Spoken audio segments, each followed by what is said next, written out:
I think you guys have the element of the show too, where people see the cameos and then think that you guys are friends with them afterwards. Like that most of the cameos, like, oh, they're there because they love Portlandia and they love Fred and Carrie. How often is that actually true, and how often of it is sort of like, we have a list of celebrities that we could possibly get for this cameo, let's go down that list? No, it's those. A lot of them are friends of ours. We've booked a lot of our guests through texting. It's very traditional. Yeah, it's really, we just sort of, are you in town Thursday? And we've really lucked out in that department. A few of them we've had sort of gone through the regular channels of a talent department or agents or whatever, but it's mostly been friends of ours. Who has been your favorite guest that you've had on, your favorite cameo? There's something I liked about, we had Martina Navratilova on, and the type of celebrity that she is, when it's athletic, is so different than anything else. It's something that I feel is so very truly earned. Whereas acting is not.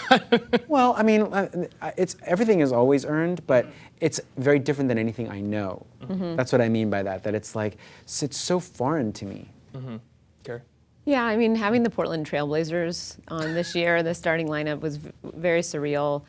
Paul Allen was also on, and but I think we're surprised by a lot of our guest stars, and they just kind of bring in this agility and this desire to kind of be frivolous, and especially when it's in contrast to the work they do. You have a serious musician like Eddie Vedder from Pearl Jam, Johnny Marr from the Smiths, or Jeff Tweedy from Wilco, who's on this year, and their music is very earnest, and people are very emotional and very ardent fans, and then they come on and they're silly, and I like seeing them kind of get to play in that environment. Absolutely. I wanted to ask about Eddie Vedder because you guys definitely had him on and then sort of played with his public persona.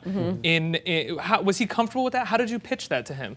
He was very comfortable with that, actually, and that's what. Was he like, finally, please, let me show that I can joke around a little bit? Not so much that, but it's sort of a humble brag, but Eddie he's a friend of mine, and my old band toured with Pearl Jam, and he is somebody that has a wonderful sense of humor. He's brilliant, and I think he does make fun of himself, as most of us do in real life, and I think self-awareness is something that people value. And I think given the opportunity to do that without ruining their music, he's not going to take a Pearl Jam show and turn it into like a farce. But on our show, he can make fun of the fact that he's aware that it's persona, aware of the ways that he's different from Eddie Vedder.